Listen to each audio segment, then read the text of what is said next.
Joy Guru, I am Amalendu Chatterjee. I am an ex-associate professor and a SPR. I do discuss religious or spiritual or related topics as far as my little knowledge goes. Do subscribe to this channel of mine, namely Anukul Kotha, if you like my deliberation. Today I would like to chant last 10 slokas of the first chapter of Srimad Bhagavad Gita.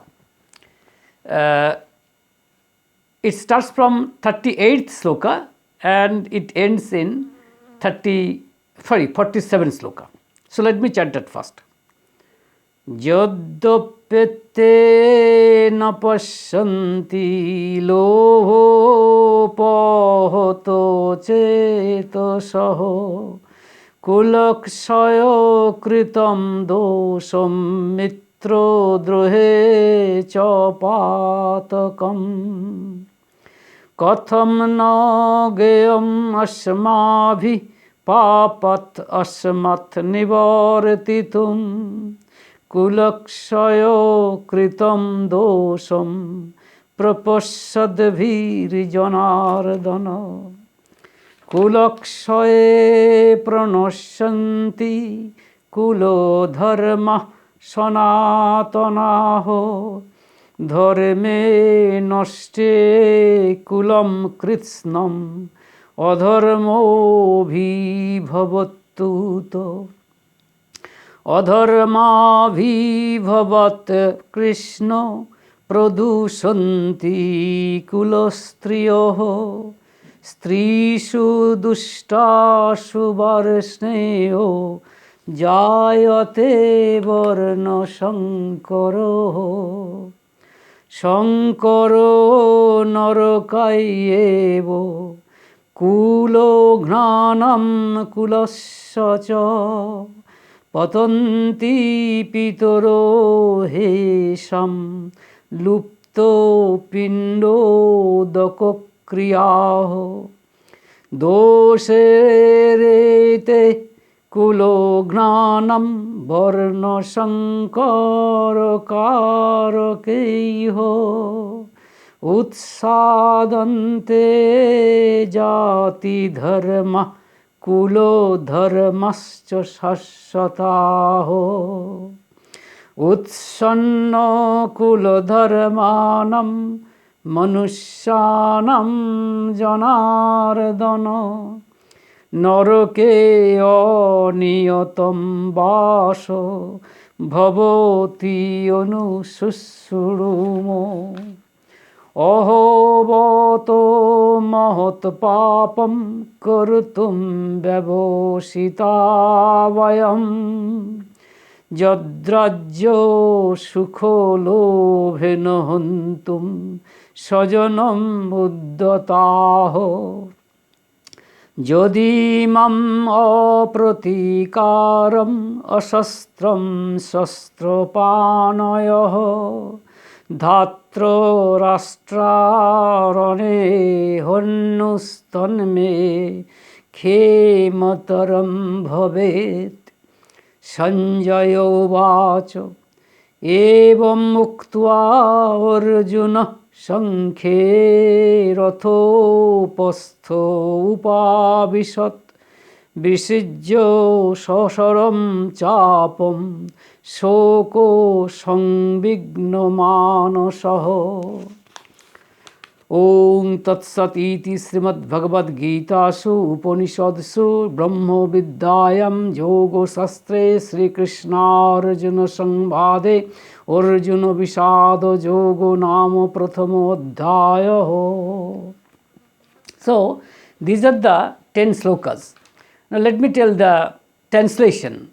Now as I have already stated that I will say the translation of Swami Gambhirananda. And it would be better if I may chant 38th and 39th sloka simultaneously, then it would be better to translate. Now, Yadyapete na pasyanti lohopahoto chetasaho kulakshayo kritam dosham mitrodrohe cha patakam katham no geyam asmavi papat asmat nivartitum kulakshayo kritam dosham prapasyadbhir janardana. Now, before translation, let me say that you see, Arjun has gone to depression. So therefore, you can say it is. You see, Arjun is actually spinning arguments after arguments. He is spinning reasoning after reasonings. You see, to substantiate his stand. When he came, see in the battlefield, he came with all spirit and vigor. He came with all cylinders, you see, firing and all guns blazing. But as a matter of fact, now what happens, when he saw his close relatives, then he suddenly changed his mind. He actually changed his mind through 180 degree, just the opposite. And now he is actually showing so-called, you can say, sympathy, so-called compassion, and he is telling that it is better. It is better not to fight against close relatives. He is telling like that. It is nothing but this, you can say, the symptom of a depressed mind. As you all know that Arjun came, you see, Arjun fully knew that he would have to fight against his close relatives. There is no doubt about it. But and he prepared, you see, with this idea. But then when he saw his close relatives, he suddenly changed his mind. And that's the reason why, you see, only God is Achyut. Achyut means one who remains unaffected by time, space and causation. But since Arjun has changed his stand, that's why he is spinning reasonings after reasonings, arguments after arguments to substantiate his stand. And he is hoping that Lord Krishna would be convinced by his arguments. And we will see these arguments, so starting from 38 to you can say 47th slokas. So let me translate you can say the 38 and 39 slokas at first. He is telling, "O Janardana, although these people whose hearts have become perverted by greed do not see the evil arising from destroying the family and seen in hostility towards friends, how can we, who clearly see the evil arising from destroying the family, remain unaware of the need of abstaining from this sin?" He is telling such. That is, he is telling that, yes, it is true that the hearts of, you can say, the son of Dhritarashtra and his associates, have perverted, you can say, or have been perverted. And because by greed, yes, they are doing the evil things. But since we know the evils that would arise from destroying the family, so why should we fight? This is the reason, you can say, this is the reasoning of Arjun. So therefore, here Arjun is enumerating two misdeeds. Number one is evil arising from destroying the family, and number two, evil arising from, you can say, the hostility towards friends. Because not only the family members, you see, have come there to fight against them, but also their friends, they have also come to fight against them. So therefore, if Arjun, for example, if Arjun kills them, then it would have a, you can say synergistic effect. Number one is the evil arising from hostility towards friends, and definitely number one is evil arising from destroying the family, because they are his close relatives. So therefore, you can say they are also members of his family. And number two, the other people who actually are the friends of Arjun. Therefore, if he kills these family members as well as friends, then two evils should arise. Number one, there is evil arising from destroying the family, and number two, evil arising from hostility towards friends. And Arjun is telling that it's better not to fight. And then we would like to chant 40th and 41st sloka. 40th sloka. Kulakshaye pranashanti kulo dharma sanatanaho dharme nashte kulam kritsnam adharmo bhi bhavattuto. Now he is telling that that is from the ruin of the family are totally destroyed the traditional rights and duties of the family. When rights and duties are destroyed, vice overpowers the entire family also. So the next step, now Arjuna is telling about the next step, that is the synergistic effect of, you see, there is evil arising from destroying the family and the evil arising from hostility towards friends. These two evils would result into, you can say, result into destruction of the total destruction of the family, and it would lead to you see, destruction of traditional rights and duties of the family. And if such happens, what would happen? The next step is that vice overpowers the entire family. That is, vice predominates the entire family. These are the sequence of events that Arjuna is trying to say. And then on 41st sloka, adharmabhibhavate krishna pradushanti kulastriyoho strishu dushtashu varishneyo jayate varna shankaraho. But the next step, now Arjuna is telling like such, you see, O Krishna, when vice predominates, the women of the family become corrupt. O descendants of Varnish, when women become corrupted, it results in the intermingling of castes. So, this is the translation of 41st sloka. So, let us try to see the sequence of events. There is number one, there is evil arising from the destruction of family. Number two, the evil arising from the hostility towards friends. And these two evils would result into the destruction of total destruction of traditional right and duties of the family. And if such happens, what would happen? Then vice overpowers the entire family. And if vice overpowers, or you can say if vice predominates the entire family, then what would happen? Women of the family become corrupt. And if women become corrupted, then what happens actually? He is telling that it results in the intermingling of castes. So there are one after another he is telling so. And now 42nd sloka. Shankaro narakayevo kulo gnanam kulasya patanti pitoro heisham lupto pindo dakokriyaho. The next step, or you can say the translation of 42nd sloka, and the intermingling in the family leads the ruiners of the family verily into hell. The forefathers of these fall down into hell because of being deprived of the offerings of rice balls and water.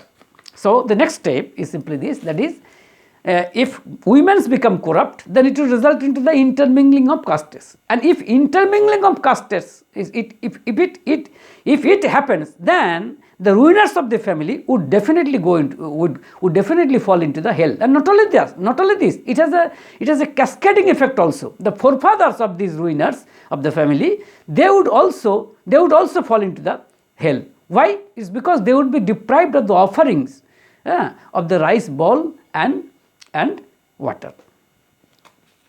And the next sloka, that is 43rd. Doisherete kulagna,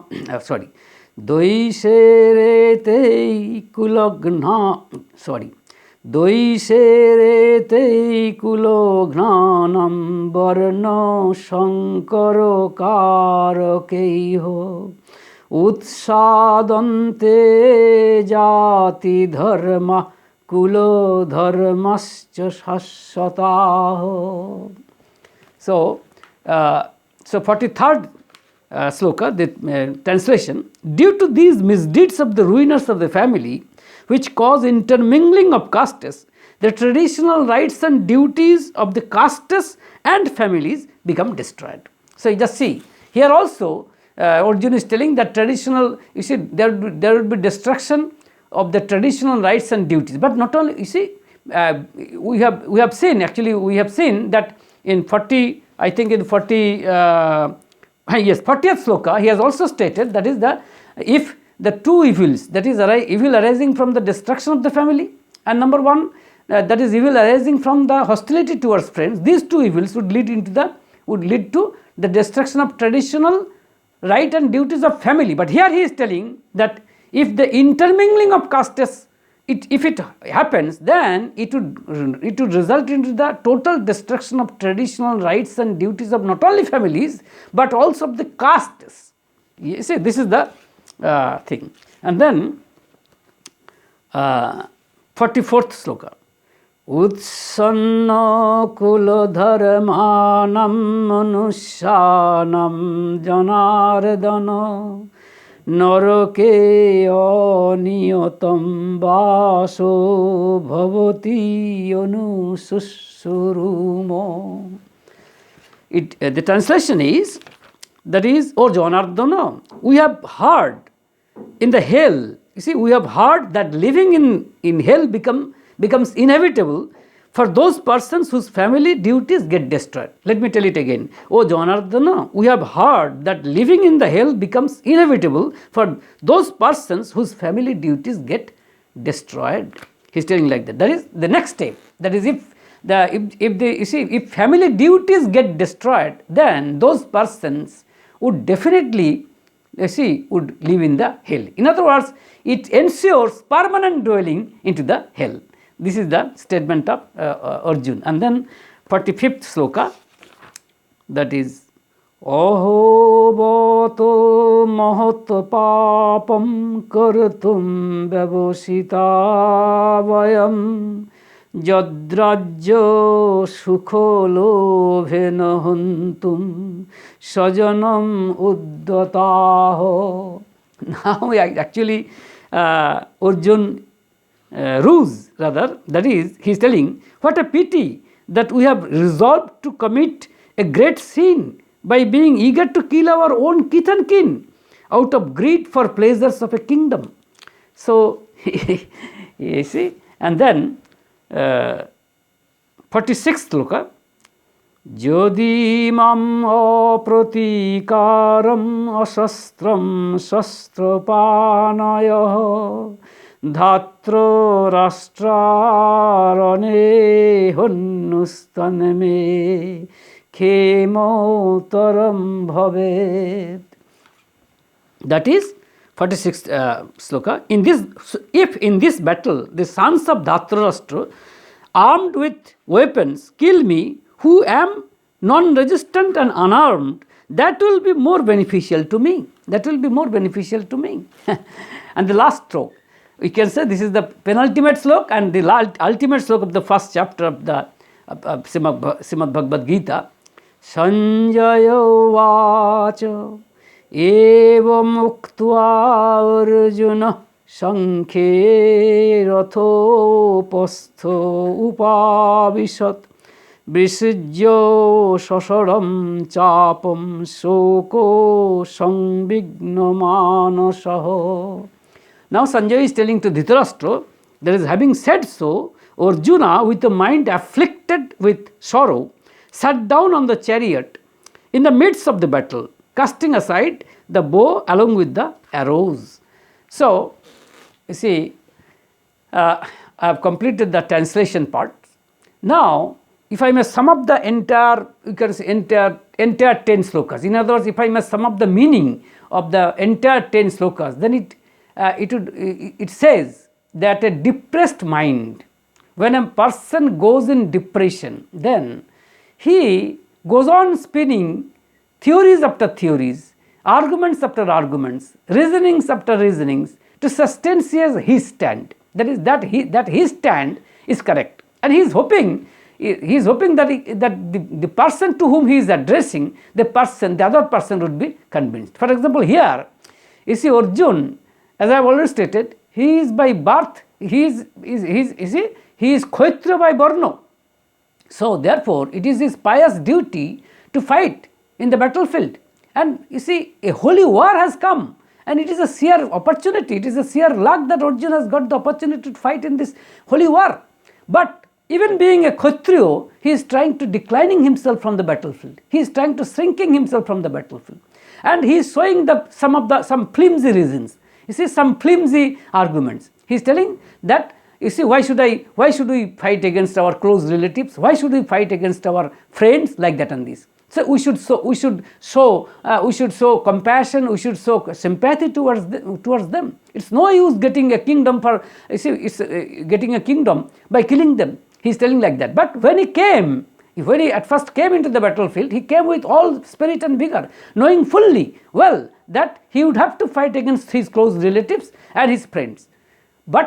And he also knew that the sons of Dhritarashtra and their associates, in other words, the friends, they have assembled here for, you can say, for all wrong reasons. But Pandava, they are in the side of religion, they are in the side of justness.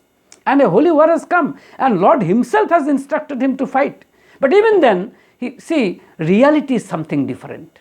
That is the reason why it's easy to say, but difficult to do in reality. It's very easy. In fact, we also say many things, but it's not really very easy to execute them in reality. That is the importance of reality. Just see, when Arjuna saw his close relatives, when Arjuna saw his friends, then suddenly he was depressed. He was totally depressed. And he's telling that he's showing compassion, sympathy, like that and this. But I would like to say that in the disguise of compassion, in the disguise of sympathy, it is sheer weakness, nothing else. In this connection, I may recall one saying of Sri Thakur Anukul Kotha. He has written only one book, small book, named Satyanusaran. And in the Satyanusaran, the first chapter itself, he has written like this, that we must fight. We must wage war on weakness. And we must be brave and bold. We must be bold and brave. And we should know that, weakness is the sin incarnate. Weakness is the sin incarnate. So therefore, this is the statement of Sri Thakur Anukul Kotha. And we will see in the next chapter, that is in the second chapter, Lord Krishna will tell the same thing, that it is nothing but your sheer weakness. It's very much unbecoming of a Kshatriya. The attitude, the dealings, the behavior that Arjuna is showing is nothing but, it is definitely very much unbecoming of a Kshatriya. So let us try to understand the chain of events that Arjuna is trying to say. Number one, he is telling that if we kill the family members, that means we would destroy the families. This is an evil, number one. And secondly, if we kill our friends, then it would add another evil, because evil would arise from the hostility towards friends. So these two evils, when added up, then it would lead to the total destruction of traditional rights and duties of family. And when total destruction of traditional rights and family would happen, then it would lead to in other words, vice overpowers. In other words, vice predominates the entire family. And when the next step, that is when vice predominates, then the women of the family become corrupt. And when women of the family become corrupted, then it would result into the intermingling of castes. That means no pure variety, no pure caste, no pure caste would arise. And next step, that is from these misdeeds, I should say, the ruiners of the family, not only the ruiners of the family would fall into the hell, but also it has a cascading effect, that is the forefathers of the ruiners of the family, they would also fall into the hell. It's because of the fact that they would be deprived of the offerings, of rice ball and water. According to Anandagiri, he is of the opinion that since they would be deprived from the offerings of rice ball and water from their legitimate sons, because of the intermingling of castes, that would result into that means that the forefathers would not have legitimate sons. And he is also telling Anandagiri is also telling like this, that owing to the absence of legitimate sons who alone are competent to offer obsequial oblations. So therefore, because of the absence, because of the wanting of legitimate sons, the forefathers would also fall into the hell. So these are the sequence of events that Arjuna is trying to say. And Arjuna is actually hoping that Lord Krishna would be convinced, would be totally convinced by his arguments. But the situation, but the reality is just the opposite, because Lord Krishna is the very embodiment of justness. Lord Krishna is the very embodiment of boldness. So therefore, he would not listen to all these flimsy grounds. That we will see in the next chapter. But even in the next chapter, in the first half, at least 1/4 of the first half of the second chapter, we will see that the depression, you can say the depression of Arjuna still continues. And Arjuna is telling one after another. But somewhere he would ultimately, he will have to break down. And only then Lord Krishna will give him the advice. So, live in love. Joy Guru.